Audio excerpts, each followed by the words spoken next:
આ છે મારું આફ્ટર ઇન્ટરમિટન્ટ ફાસ્ટિંગ 18 અવર્સ. આ મારું લંચ છે અત્યારે.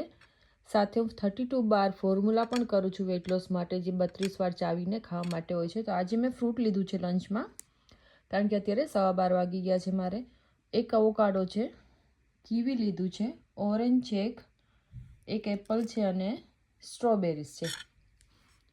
તો આને આપણને ચાવીને ખાવાનું છે. આ ખાતા ખાતા આપણને 1 થી 1.5 કલાક થઈ જશે. જો તમારે વેઇટ લોસ કરવું હોય તો તમે 32 બારવાળું ફોર્મ્યુલા જરૂરથી ટ્રાય કરજો. એનાથી ઘણો ફરક પડે છે. એનાથી મેં હેલ્ધી ફૂડ ખાઈને 10 કિલો વજન જેટલું લૂઝ કર્યું છે. અને સાથે હું ઇન્ટરમિટન્ટ ફાસ્ટિંગ કરું છું 16 કલાકનું. ક્યારેક વધારે પણ થઈ જાય.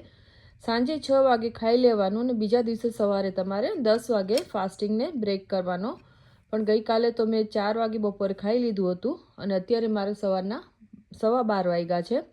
રાતે પછી મેં ખાલી એક હળદરવાળું દૂધ પીને હું સૂતી હતી. અને પાણી વધારે પીવાનું. પાણી તમારે 3 થી 4 લીટર પીવાનું અને સાથે તમારે ગ્રીન ટી પીવાની અને એસીવી પીવાનું, એપલ સાઇડર વિનેગરવાળું પાણી. હું ઘણીવાર વોટર બદલતી પણ હોઉં છું.